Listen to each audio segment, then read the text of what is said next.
Hey guys, welcome back to today's video. So they're going to be going through the polling data from Friday, September 21st and Thursday, September 20th. So for right now, we're just going to be going and starting off with Thursday because I did fail to upload yesterday.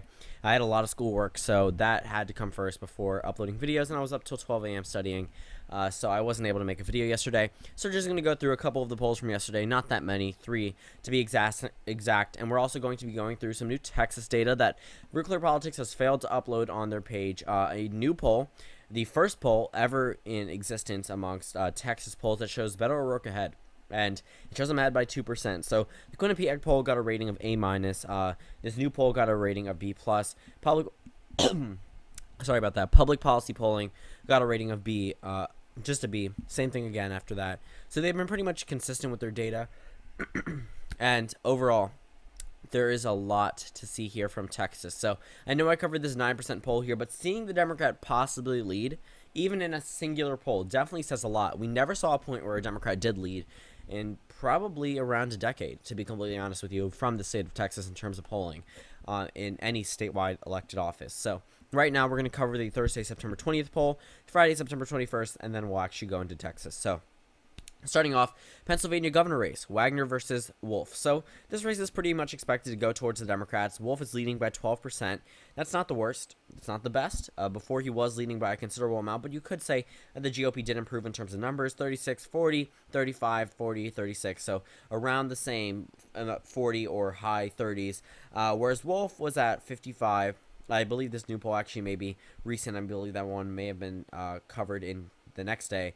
But Rasmussen Reports was actually the pollster, and it shows Wolf ahead by 12%. So even in a polling firm that pretty much overestimates the president, or maybe all the other ones are wrong and they're underestimating him, they show Wolf ahead by 12%. So that's really good news for the Democratic candidate there. For the California 25th District, this is a race that many people do find contested. The New York Times race. This race is actually going to the GOP by 2% in the most recent poll. Very interesting numbers there. This is a California district. It seems like California incumbents may be holding on to a couple of their seats. These were close races before and likely will be again. And this new polling doesn't show the best news for Democrats because polling is in the favor of the Republicans in many of these California districts, but only by certain margins. For the New York 7th District race, that one goes towards the Democrats by 3%. I believe it is currently held by the GOP, if I'm not mistaken. Right now, yes, Leonard Lance is the current incumbent, who is behind by 3% against the Democratic candidate there, currently rated as a toss-up. I believe this was contested back before in 2012. Let's see. Well, the final results were Lance plus 17.2%. So clearly times have changed to move it from likely GOP to toss-up to a point where the Democrats are leading by 3%. That pretty much covers Thursday, September 20th. We don't have much data there. For whatever reason, I guess I chose the best day to not upload, but we didn't miss too much there. So we start out with Friday, September 21st, and we have a couple of races to cover. The Pennsylvania Senate race, Michigan Senate race, Rhode Island Senate race, and then we have governor races from Pennsylvania, Michigan, and then Rhode Island again. And then we have a very interesting poll from the Iowa 1st District, and then the President Trump approval rating by Rasmussen Reports, and then we'll go on to the Texas polling. So overall, good news for Democrats. Looking at these numbers, they have led in every single poll taken today. And that may not be the worst thing, to be completely honest with you. Looking at a number of these races that should be contested based off where they were in 2016, such as Pennsylvania and Michigan, or currently have Republican incumbents, such as the Michigan governor race or Iowa 1st District, we definitely see a turnaround in favor of the Democrats. So for the Pennsylvania Senate race, Bob Casey leads by 18%. A lot of people are saying that the GOP candidate will eventually catch up, but we are less or around 50 days away from the 2018 general election. So again, not enough time, not a lot of time to gain in voters, especially as a GOP candidate against a popular Democrat. I understand Pennsylvania was a toss-up state and a Trump state in 2016, but not so much in 2018. For the Michigan Senate race there, we have Debbie Stabenow, who leads, I believe, John James, if I'm not mistaken, by 13%. So think about this. Fox News deemed this race that it could be the closest race in the 2018 midterm elections. Not even close. Funny way of saying it. Debbie Stabenow leads by 13%, and again, those numbers are not horrible whatsoever. Leading by 13% in a state that Donald Trump carried in 2016 definitely says a lot. Even though these incumbents are popular, it's very interesting seeing these results being so large and such big margins for the Democratic incumbents when they really shouldn't be, based off where they were back in 2016. Both Pennsylvania and Michigan, again, Trump states Pennsylvania, I believe, by 44,000 votes for Trump in 16, and Michigan 11,000 votes. But overall, again, not good news for the GOP there.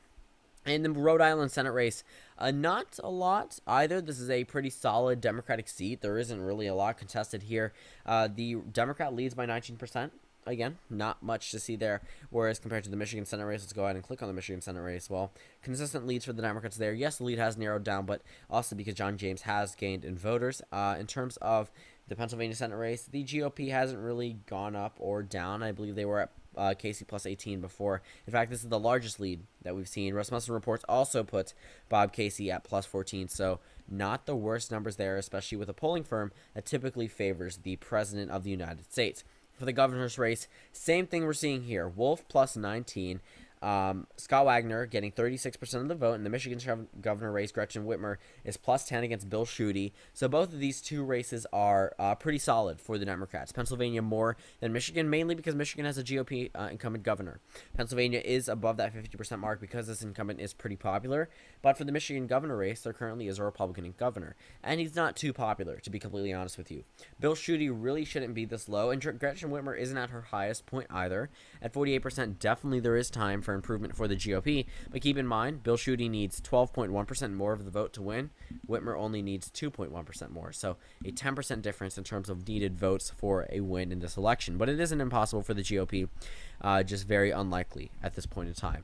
For the Rhode Island governor race, this is a race actually people thought could be contested, and here's why. We're going to click on this race, and you're going to guess, not going to guess, you're going to see the numbers that they were showing Gina Raimondo leading by before.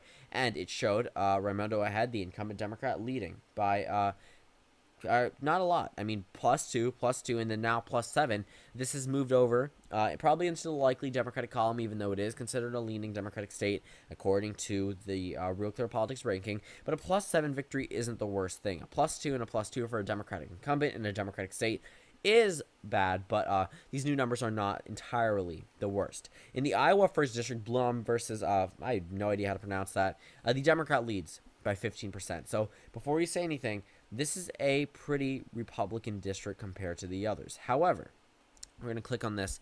The incumbent is losing by 15%. Keep that in mind. 15%. 15.0%. 15%, according to the New York Times / Siena poll.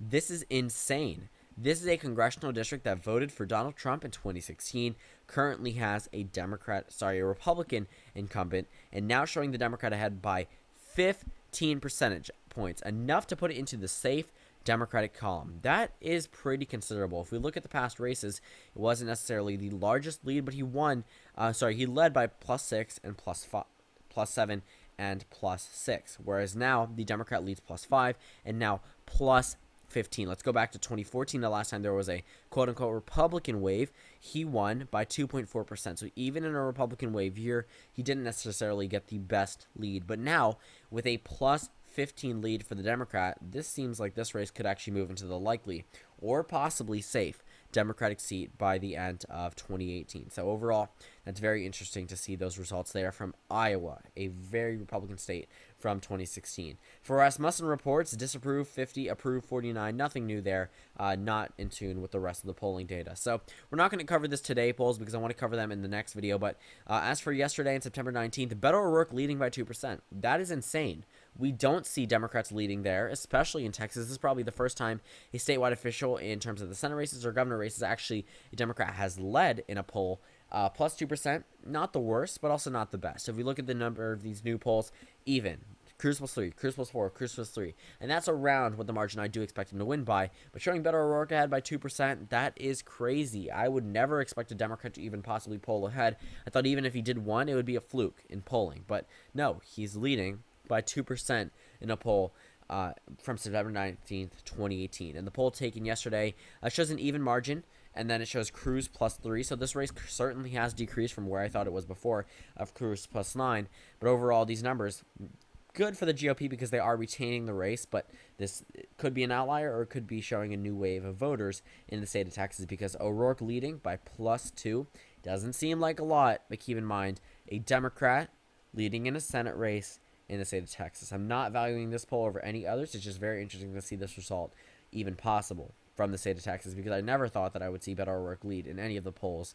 And again, like I said before, even if he did win, it would be a fluke in polling. So overall, General conclusion from Friday and then September 20th, we are seeing pretty good information for the Democrats. We are seeing Democrats lead in Pennsylvania, Michigan, Rhode Island, and then the governor's races, and then New Jersey and Iowa. In California, the GOP is holding on, but still, overall, these results with substantial leads. I believe only one of these is within a single-digit lead from Friday, September 21st, and it's in the most Democratic state out of all the rest of them, which is very interesting, but you should still rely on it to go for the Democrats. For the New Jersey Senate race, again, a House district in single digits, but still expected to go towards the Democrats. So thank you guys for watching this video. Comment down suggestions below, and I will see you all tomorrow.